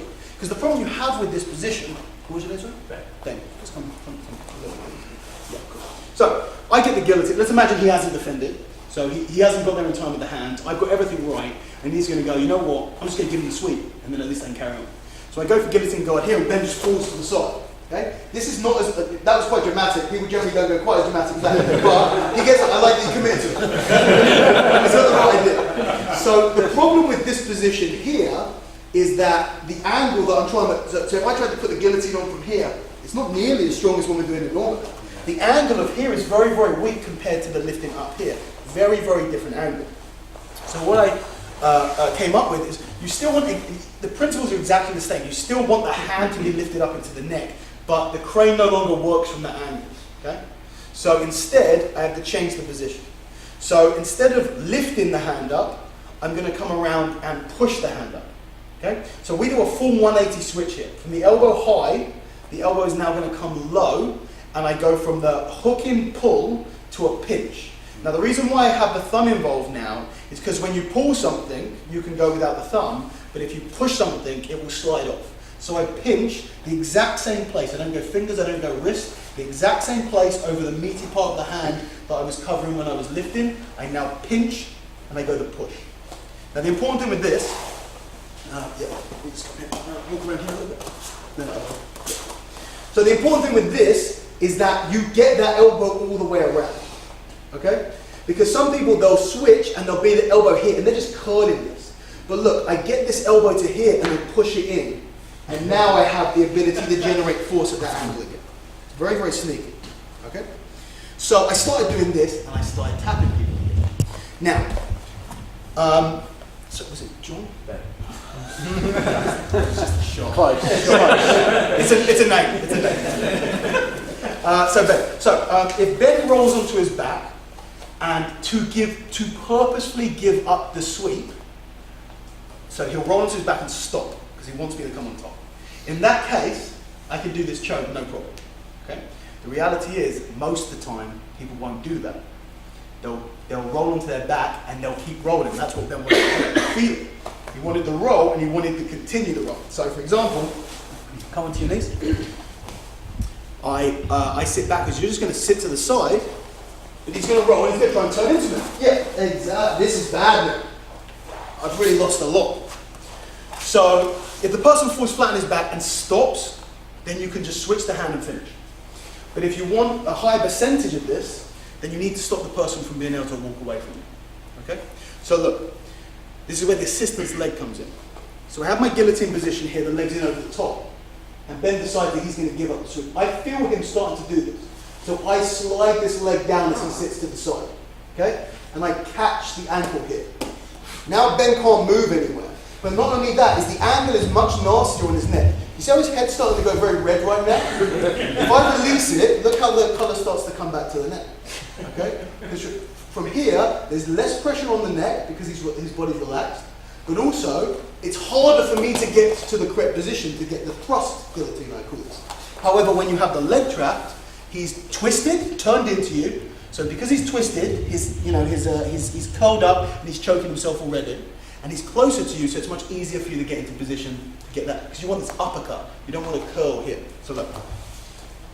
I get guillotine, I come here, I feel him sitting backwards. As he sits backwards, I allow this to slide down to the ankle. The further away from the hip, the weaker he is. I lock off here. He's done. Now realistically, from here I put a bit of pressure, this is on. But otherwise, look, I come through now in the same way. I'm just going to release this for a little bit. Don't get it. In the same way that we need to mobilize the elbow, the torso to get that elbow high, Sometimes you need to mobilize this torso to get this elbow low to finish. So look, I turn in here and I get the push. You gonna make something pop? Yeah. Didn't know you could do that. It's very, very easy. You get the correct position in here. Now, things that people do wrong with this is they go palm to palm. Okay? So they're in this position here and they go palm like this. Because this pinch position here is not natural to people. They go palm to palm. If you go palm to palm, what happens? You take the sharp bit off and you have the flat bit here and then it curls around. Your paddle's going down by a factor of 3, 4, 5. Okay? One more time. I have the guillotine. So I can get the guillotine going. I have the guillotine here. And you will feel him begin to, his weight to come to the side. You will feel something is happening here. So what I do is I bring this leg down and I catch it. I allow him to fall though. From here, he's like, ah shit, this isn't how I wanted to go. From here, look, I sit up, I go, elbow comes all the way to 90 degrees, and then I just push in, and it's very, very little effort to get the tap from that angle. Everyone cool? Yeah. Let's have a play with this. Cheers. Pause, and you catch the leg, go onto ankle, finish the choke. Or he is defending the choke, in which case doing this would be pointless, because he has an iron neck at this point, there is no choke, so we go for positional stuff. Make sense? Mm-hmm. So I keep the leg on the outside, hook, and just look what I do with this leg. Look, I feel him sitting back, so I just control, and I hook underneath here, and I just look like this. Try and pull this leg up, not going anywhere. Okay? And then from here, and you don't always need it, guys. I was rolling yesterday, and obviously because I'm teaching guillotines at my academy at the moment, I'm doing guillotines on people just to prove that it works. I think they're really sick of me proving that it works. so I did thrust guillotine yesterday on someone from when I didn't have the leg, just because they went on their back and they stopped. You don't need the leg to finish, but there are issues that you need to be aware of if you don't control the leg. He might, and if you feel someone's being very dynamic, you may actually be better off letting go, regaining guard, or letting go and trying to come on top or something like that. Everyone cool? 1 more minute on this, please, guys. Firstly, question over here is, if you miss the top leg, can you control the bottom leg? And the answer is, you can, but there absolutely is a difference between the two. And I'll use you to show you what. Do you want your back for me? So, I want you facing me. If I control this leg and this stays down, how flat on the ground can you go? Well, you're very flexible. You can go pretty flat, but his hips can't. Okay. Now, if I was to control this leg, he can go he can go as flat as he can without. So he won't be able to come on top of me from there. He won't be able to go to. So basically, when someone moves around to 180 degrees. They can now spin within the axis that you are on, so they can turn immediately on top of you and go north-south straight away. They can't do that in the same way from side control, because your legs are going to be on the way and stuff like that. You can fight that. So controlling the bottom leg is going to stop him from being able to come around to the top north-south, but it's probably not going to allow you to be able to finish the guillotine in the same way, because he's going to be flat, so you're going to be more exposed, and if you don't have the mobility, you'll probably really struggle to come around. That's not saying that you can't do it, it's just going to add a real obstacle to you trying to get the finish. You just bail in front of someone. That's the thing. Any time you feel that actually the choke isn't going to be effective and that you're going to end up in a worse position, then you go, you know what, you win, I'll take the 2 points in the side control. And when getting to a sweep to side control is a loss for you, it's a pretty good loss. You know? Any other questions on this? Yes. If you was to sweep, yes, and they move their hands to kind of roll away with it, do you still get the thrusting guillotine? Or? Sure. Generally wouldn't happen. As long as you're, as long as the gun's to your head, he's going to think he's going to get shot, basically. You know, he's not going to think just because the position has changed that anything else has changed. So as long as your forearm's in front of the throat, if he does let go of that, then you're rolling with someone of grappling IQ that you don't really have to strategize against them anyway to begin with. You know, it's not even that. It's like that's actual stupidity. If you were choking someone who's never done jiu-jitsu before, they still wouldn't let go of the arm until they still wouldn't let go until they thought they were fully out of the choke. So probably not an issue that you have to do. Yeah. If when they turn to accept sweep, they just land on their side instead of going all the way over where you Yeah. can come on top and thrust down. Do you just, assuming you've got the leg, do you just squeeze it all in like necktie style? Because that happened by accident a couple of times. Show me the vision.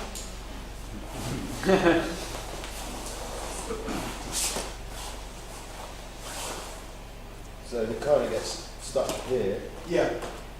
Okay, yeah, so I know you. Yeah, you can let go of that. Yeah. So basically, if he doesn't go flat on his back, then it's not going to change the angle that you're holding. So it's only when he goes flat that you come out here. Yeah. So the only reason we switch the grip is because we're not getting a strong pull. Anatomically, we're not in the position to pull with power from here. So we switch to a position we can. If he moves, but he hasn't moved you out of an anatomically strong position, there's no reason for you to change your grip. So you would just finish like a Suzuki's guillotine.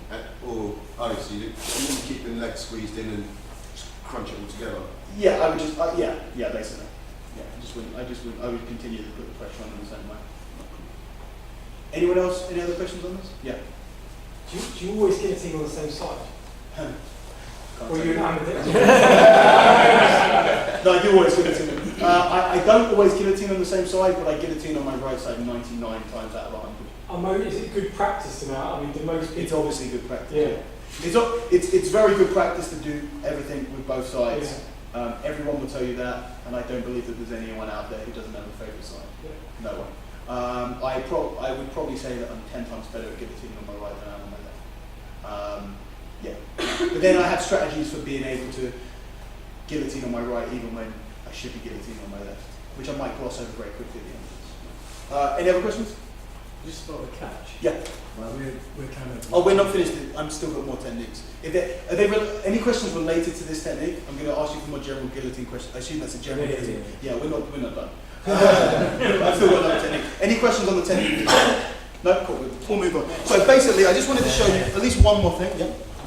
I apologize. You are done, yeah.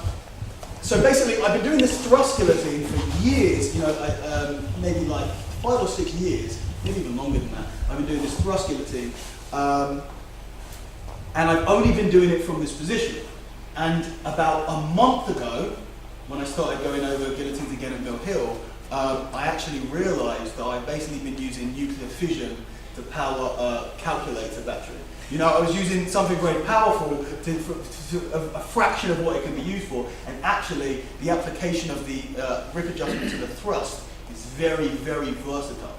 And since then I've been using it with really great success. So for this example, come on here, I'm going to show you, we're going to go back to the guard guillotine. So we were talking about one of the defenses to the guillotine where the person manages to come over the top. Obviously we've been looking to prevent this, but obviously you can't always prevent everything. So from here, we can no longer use the crane. And I use the analogy on purpose that a crane doesn't work indoors. So if you have to lift something heavy up indoors, what do you use? You use a jack, right? Or a forklift, something that lifts from below up. That is what this thrust does. In this scenario, the person comes in high, I grab here, I realize that I can't lift high, so look, I drop in and I lift from there. Okay, so I can use this grip change, I can use the thrust from other angles. And look what happens actually when I manage to lock off around on this.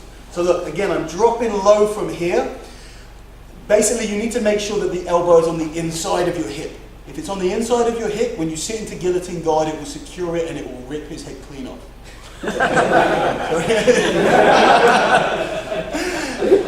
If it's on the outside, it will just push it further on the outside, and you'll be finishing this with muscle, not with precision. So look, the elbow comes in, I sit backwards, because what happens is when I go to lock this off, it pushes into my ulnar and radius, and it pushes that up into the neck. This is, basically, he's being choked from gravity, which you do not have in a regular guillotine. There's nothing below him in a regular guillotine here. Everything comes from my muscles. However, from here, I push down and it goes into it. It's impaling him whilst you're squeezing as well. So look, I come here. So let's say I go for the guillotine setup. Immediately he comes in over. He doesn't. So what will happen a lot of time is he'll grip fight first. If I win the grip fight, then he'll come over. So let's say I'm setting up and he comes straight over. So look, I take thrust guillotine here. I'm hooking it over and I'm not squeezing yet. Okay? I'm not squeezing it. This is very, very nasty. And actually, you can set this up for many different positions. Just gotta make sure the elbow comes down. Now, this is a rare case where the earlier he defends, the easier it is. Usually, it's the other way around. So, if he defends very early here, and he comes in over the top, there's a lot of space here. So, if he defends very early, before I sit down, I can set this up as I sit down. If he defends very late, then I don't have the same amount of space. So I try and get the switch here, I can't do it. So again, I do something that we're not meant to do for the guillotine, which is I use that knee extension. Look, I kick here, comes in, and then he comes back. When I kick him away, pretty much anything you do in grappling, if you do a certain movement, the opponent will oppose that movement. It's like Newton's third law of physics. You know, everything has an opposite and equal reaction. You push someone, he pushes back into you, even if there's no reason to. That's how you trick people. If I want my opponent's hand here, then what do? I push here and then I let go. I wanted it here at the same time. He doesn't have time to think, should I put my hand there? You can't process that fast enough. We're not super confused. You can't process it. So generally, he goes, whatever Dan wants to do, I don't want him to do to me, so I'm going to resist against everything he does. He pushes me, I'm going to push back. He pulls me, I'm going to pull back. So when I kick him over there, he pushes back into me. Of course, in that time, I've kicked, locked in, he pushes back into me, and he secures this in place. Watch. So I come elbow high, comes in over the top. I go, I can't, like I said, dumb people will hold on, smart people will let go, very smart people will adjust and find a way. So look, I kick out here, he pushes back into me, I come through, and the finish is right there. All good? Let's have a play of this quickly. Let's go. Keep my shoulders straight. This is the limitation of my body. Look how I move through, guys. I come through here, look, to here. I come in. Okay? You need to get that elbow as low down as possible. So when you're here, even when I'm doing it off the back, then he comes in over the top. Look, I come through, this elbow comes in. When it's on the inside of the leg, it locks it into place. So, Yeah. I don't know if I missed it while you did it, but like, are you still going with that leg on top? Yes. You're still trying to bring it out? Yes. Because it's just locking it into place. It's not going to be as close to the body as it was, but the guillotine will be done. And to be honest, this guillotine finish breaks a lot of the rules of the high elbow guillotine. I actually don't know. You'll probably find. So I finished this against high level opposition in sparring from underneath mount and stuff because you're coming from under above. You can't kill this guillotine by coming in over the top. You can't kill it, you know. So even actually, I'm literally cogs are turning right now as I think about this. I would imagine that even passing to the wrong side of side control here, you would not be able to block the guillotine, you know. I literally just thought of that right now, because I thought About 5 seconds before. But you know, because you know, I've noticed when you know, I took this position in a scramble, and the person managed to get mount on me. And normally with mount, the person is really above you, so it kills the elbow. Because I'm coming from above, there's no elbow. If I'm coming from below, there's no elbow above the kill. You can get it underneath there. This is almost it's a death sentence. You know, I'm still in the stages. I'm very early in the stages of sort of identifying and analysing to what extent this guillotine can be used, because it's possible that it could be more powerful than the variation that I've been doing my entire life, or the entire time training. At the moment, I still view this as a plan B. At the moment, I'm not confident enough in it, and I don't know enough about it at the moment, because I'm still exploring it. But I don't know nothing about the moment to tell you, actually you should go for this immediately. But I'm also not ignorant enough to say in the future that actually that might not be the case. It might be a case that I'll do another guillotine seminar in 3 years where the first hour of this, which was the perfect guillotine according to me, actually looks like this and coming straight in. I don't know. But at the moment, I don't believe that. Is that because that's the reality, or is it because I'm conditioned to be doing high elbow guillotines because that's what everyone does and that's what I've been doing for many years? I don't know. What I can tell you is that it's a very, very viable plan B. And from many positions you can catch this from. You know, unfortunately, we only had 2 hours, 2 and a bit hours today. And we've only covered guillotine from on top and half on top. But you can get guillotines from everywhere, guys. From everywhere. Everyone coming from very quickly. You know, and it's frustrating for me. You know, unfortunately, I'm doing many of these guillotine seminars, and they're all going to frustrate me to a small amount because I genuinely have, I would say, 10 hours of guillotine length content, of seminar length content of guillotine, very, very easily. Very easily, guys. This is a ridiculous position. There's so many options from there. And obviously, I can't do 10-hour seminars.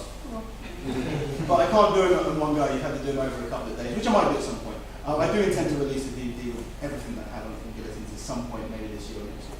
But just upshaded all the time. But what I wanted to do today, what consoles me about this, the frustration, is that I'm teaching you guys the core concepts of the guillotine. So you can start to, just because the position to do the guillotines from changes, everything we've done today doesn't change. The importance of the shoulder, the forearm on the neck, the sensitivity, the drilling, the timing, all of this stuff remains the same. So I believe I'm giving you guys the ability to go and understand how to do guillotines from other positions. It will very likely begin with you doing it from the positions that we've worked today, because the most simple position to do it, and you spend time practicing it. But as you begin to build up the understanding yourself, then you can begin to explore other things. So I'm just going to very quickly show you some guillotines, just how I would do it from other positions. So, any positions? You? Bottom man. Who? Bottom man. Well, it's hard to say. So, you know, how I did, you can't really get from bottom mount. But if I was to say, get a guillotine from here, and standing to mount me, he would still have the tap to that because you have that up guillotine from there. Or if you manage to get the elbow in. If we look at mount position, from mount here, the main thing with guillotines from mount is that if the person's head is on the floor, you can't do it because you can't get shoulder around the outside. But when he starts to come up or turn to the side, again, look at shoulder roll, guys, coming through and then finishing on top here. My absolute, at the moment, favourite way of finishing a guillotine is from knee on stomach. The opponent turns into me, and look, I come in over the top and take here. I can either come high elbow, from here I can fall onto my back, the guy thinks that he's sweeping me. And I come into the position we did to get today and I finish there, or I finish from where we are, or I come into mount and I finish from there. You can also obviously, and I've been doing this a lot, if the person comes high here, coming underneath and thrust guillotine to the finish there, like I was saying, very versatile. You know, from the back, come on top. People don't think that you can do guillotine from the back because, well, you can't do guillotine from the back. If the guy's facing away from you, it's like a weird thing you can do here, but it's not a guillotine. It's a pro wrestling move. The thing is, when the guy turns into you, there's opportunity. Okay, very, very basically put. What are you doing? So I can control which direction the opponent moves because each of my legs control which way he can't move. So this leg is stopping him moving to this side. This leg is stopping moving to this side. So for example, if I wanted Sandy to move towards Seymour, I do this and he turns that way. Okay, you can control that by opening up. You know, you have a guy in a corridor and he wants to get out, you open that door a little bit, he goes through there, but you wanted him to. Now, if he's not very experienced, you can literally pull the leg out and he'll move there. If he's a bit more experienced, come back. You have to make him think it was his decision. So he tries to remove this leg, he can't. He tries to remove the other. Oh, he can. Come back. He tries to remove this leg and he can't. He tries to remove the other leg, and that seems a lot easier, so he turns that way. You make him think that it's his choice. But for example, I come here. Anyway, I look like I'm going to go for an armbar, right? Mm-hmm. I come off here, where's he turn? Into guillotine here, right? Or you don't even be that obvious. We're just here, he removes this leg, he turns into me, I just let the shoulder come through, and then I come into guillotine position here. The exact same principles work from when I control both arms instead of both legs. A position like the crucifix, used to be one of my favourite positions, very versatile actually when you get the nerve. Same thing, this arm stops him going over there, this leg stops him going over here. So if I was to remove this leg, where would it go? You come on top, come back. If I was to move this arm, where he felt like he could move this arm away, where would he go? He'd sit up. And come into guillotine here. So there's many, many positions. One of my other favourite ways of setting up is from sit-up guard, onto your back. So I'm in here. The opponent comes in and boom, I pop from this position, I come to guillotine here. Maybe if he comes in over the top to stop me, I come underneath and look, I get the thrust guillotine from the inside. He manages to defend the hands here, defend the hands. Remember I said use guillotine to take the back? So I sit through because he's giving up his ability to block my back take because he wants to defend the guillotine. Very versatile from where you can get it from. Very versatile on what to do it, okay? Very often, if I'm stuck in an open guard, the person goes to sweep me, he's focused. Generally when someone's sweeping you, they're focused on what? They're focused on their legs, on your legs. So he sweeps me. As he's sweeping me, he believes he's sweeping me. I'm allowing him to sweep me. As I set up the guillotine, my back hits the ground. Either I finish the guillotine or I sweep him straight back, usually into a better position. Very, very versatile, and there's many options, many things you can do from that. See an example of that, that's what we should do. So for example, so you know, we're in a position like this. Let's say I'm looking to pass. I'm in a position like that. You come up to sweep. I take the head. From here I can finish, or I sweep you. But this time I bypass the legs and go to side control. You know? So you're looking for the guillotine as you're accepting the Yeah. People, you know. I still like giving it points. You don't. With against, yeah. I don't. I find so anyway. But this is the thing. Like someone said, they think that they swept me. Yeah. They never swept. You know. So someone's watching. They go, "Oh shit, you almost swept down." Down. No, but that's what it felt Down like. plan. Like, oh, it's like that's. Yeah, I want to do the take sweep. points, yeah. I want to do the sweep move because I'm looking for you to expose the net. Sometimes you've got to dribble a little bit of, you know, wiggle a bit of bait out for that person to come out. You can take it off. You know, so there's a lot of that with it. There's a lot of psychology with the guillotine. You know, I was joking earlier. I wasn't joking. You know, fear is a powerful ally, and it is. If you're trying to do something, and I start putting my forearm and giving you realistic thoughts that I might guillotine you, you stop what you're doing. You put that person in a defensive mindset. You either be offensive mindset or defensive mindset. You know, someone with an offensive mindset who will never defend is the kind of person who will get guillotined, and it works. Someone who is more cautious and is happy to switch between an offensive and defensive mindset, you start to look for the guillotine, regardless of whether it's realistically there or not. People are very cautious sometimes. Sometimes you say guillotine, and they stop what they're doing. You know. So, for example, like I'm known for doing guillotines. So when people who have never met me before train with me, but they know I do guillotines, they react differently to if I wait that knowledge from their brain. I did a butterfly seminar, a tour last year, so everyone thinks I'm a butterfly guy. So they still want to play my butterfly anymore. I sent to a guy last week. Is anyone here not trained at this gym? What gym do you train at? Grace Bar, In Chisholm. So you're going to go back to that gym, and you're going to tell people that that you went to a guillotine seminar, and they will react differently. They will spar with you differently next week than they are to this week. Yeah. Even if it's subconsciously, because what's he going for? You put your forearm near their neck, they will overreact, and you can take advantage of that. You don't need to do a guillotine to wield the guillotine as a weapon, you know? It's like you run into a fucking bank and you do this. They give you the money. It's the thinking that you might be able to do that actually makes them react. That's the film, yeah. Thank you. Shit, I shouldn't have worn this t-shirt. Cool guys. Any quickly want to answer any questions just on the general guillotine stuff? Yes. Army guillotine stuff. So everything I've shown today is just arm out guillotine. That's the way that I like to do it. You know, generally, if I can, I will switch. If I catch an arm in, using the principles that we've got, that positioning on the neck, you can absolutely still get the choke in the same way, stretching the person out for the finish. I don't even think we actually purely did the finish. We did everything but, you know, coming to here, we never actually pushed the person away when you realise that you don't even have to squeeze the arms to get the tap from there, but we got close. When it comes to if I was doing this, basically I can't lift the arm up, so I can't get the pressure into the neck as clean as I want, so I adjust it, more of a twist. So I'm getting pressure more into the side of the neck than I am into the top of the neck, because realistically I don't have the ability to lift my hand up past the line of the neck because I can't get it past the shoulder. This is the same for if you, the exact same response for a completely different reason if you're doing an arm out close guard guillotine. So I can get the pressure up into the neck, but I can't stretch the person out enough to weaken the neck. So I twist to stretch the neck out. Because I can move sideways, but I can't push the person backwards. My hierarchy of guillotines goes arm out guillotine guard, and then arm in guillotine guard, and arm out close guard, and then an arm in close guard. I don't really even count as a real submission. Unless you're 6'5" and much stronger than the person that you're doing it against, you have almost no chance of finishing an arm in close guard guillotine. Very, very, very difficult to finish. And that's what you see a lot of people doing in MMA. They get the guy shoots, they go arm in guillotine, they go close guard, and then they burn their arms out their way. You know, they stand up and they can't throw a fucking arm. So yeah, I focus on the arm out stuff. You can do arm in, just a little bit more of a twist. Yeah, personally, I never seminar. But I never go for that. I get it sometimes.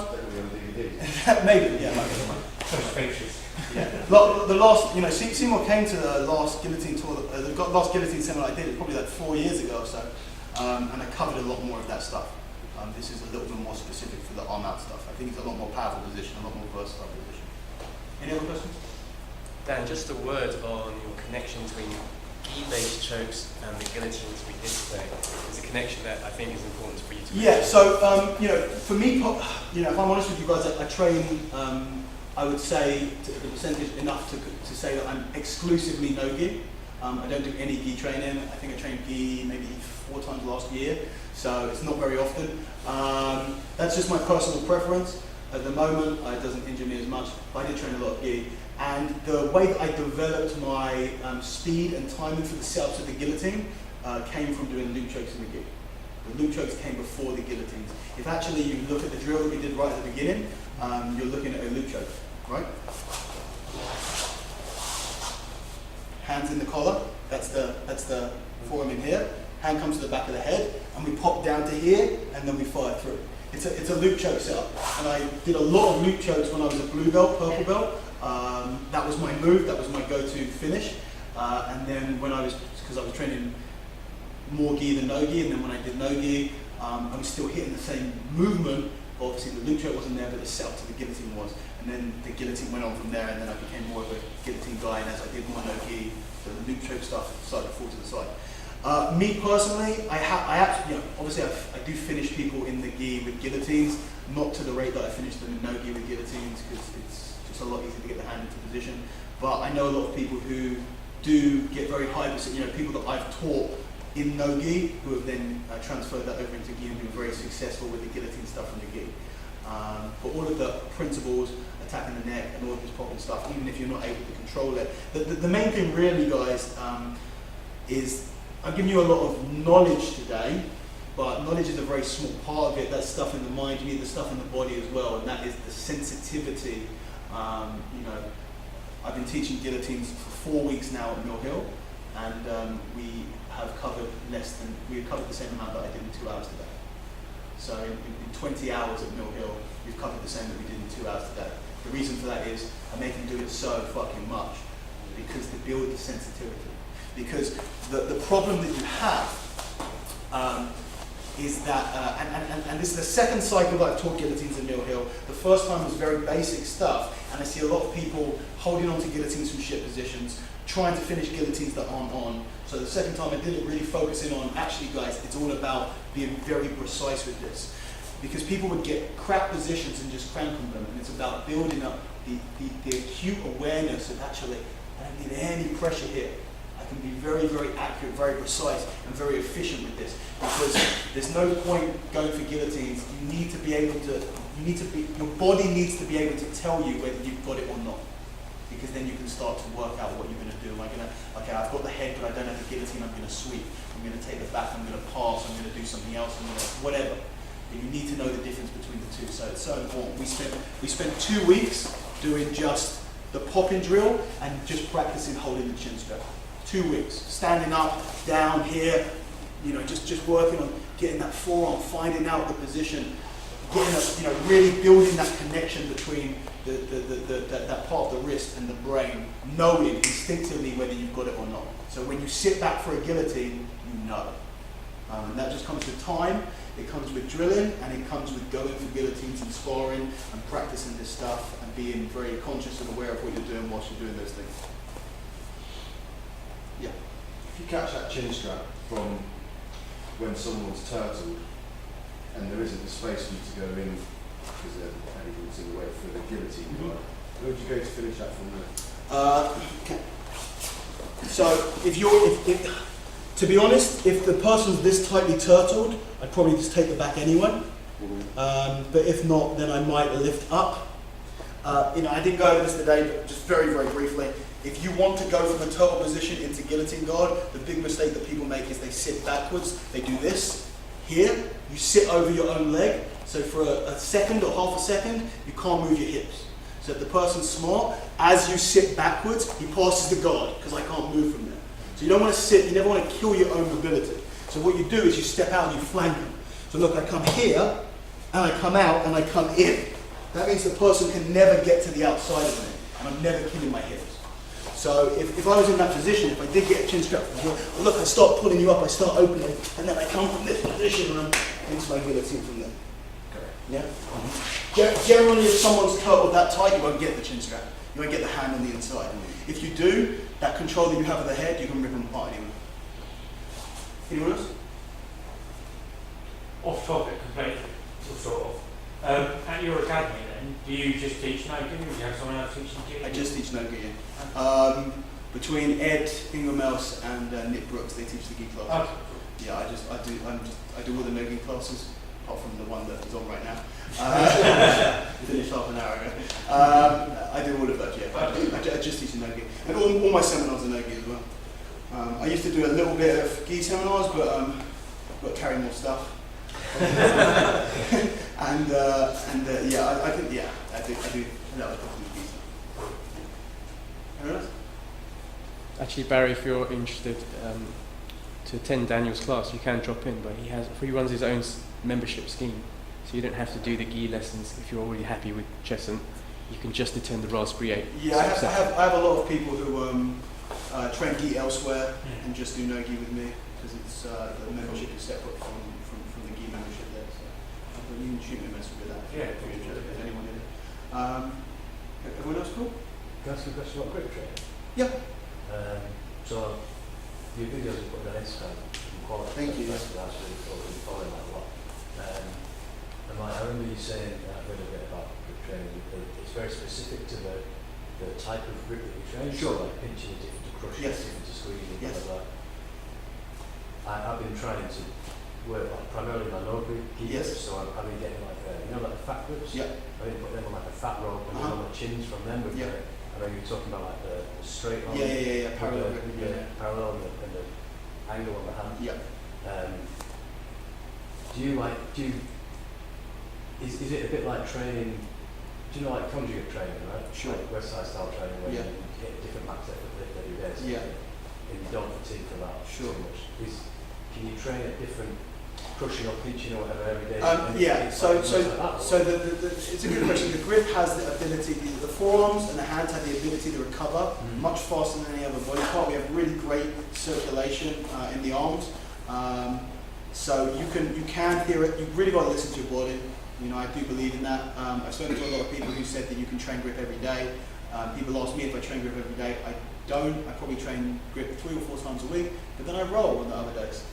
Sometimes I roll, I lift, and then I roll. So actually I'm training grip there as well. You could, it's not like squatting every day where you don't want to, there are some programs where you squat every day, but you can definitely train grip a lot more. Just don't be careful if your forearms are fried, then don't do it. In terms of the different gripping positions being completely separate from working different muscle, not really. They just work at slightly different angles. Okay. So you can say, I know people who say, have a pinch day, have a crush day, have a support day, and that can break it up a little bit. It's going to hit the muscles slightly differently. But if you listen to your body, you can train grip, daily. I've been trying to do just one exercise every time I train. Yeah. Pretty much train every day. Yeah, absolutely. Varied exercises. Yeah. Yeah, and if it's working for you, then keep doing it. But yeah, there's absolutely nothing wrong with it. If someone said I'm doing max deadlift every day, I'd say you probably need to chill out. You're going to hurt yourself. But with the grip, as long as you're try and make sure that you're doing some sort of rehabilitation or prehab work, basically. Make sure that you're working your extensions, whether your flexors, doing some sort of, whether it's hands in the rice bucket or wrist rollers or rubber band fingers, something like that. Make sure that you're working the extensors, because we do so much gripping in jiu-jitsu. It's why we get people with really bad tennis elbow, thinking that, oh, I've got bad elbow because I'm being armbarred. No, you have a bad elbow because you're squeezing stuff all day, using your flexors, and you're not using your extensors at all, so you're getting imbalances, and that's why your elbows are hurting. People see me doing lots of grip training and say, man, your elbows must be fucked. My elbows are fine. They've always been fine because I do the grip training. You know, it's the opposite. Like, you guys are all doing grip training whenever you come here, but it's not grip specific training, it's passive grip training. You're doing it as part of, it's a secondary thing or tertiary thing, whatever, but it's very much happening. So you guys are doing less balanced grip work than I'm doing when I do car carrying and fucking other shit like that. So you literally try to do one-to-one extensive work to... No, you don't need it. The muscles are so much bigger on the flexors that it's like a crocodile. It's very strong down, not strong up, so it needs a lot less work. But as long as you're addressing it, and if you're getting a lot of tennis elbow problems, address your flexors and it'll probably help out. Cool guys. I don't want to keep you guys for much longer.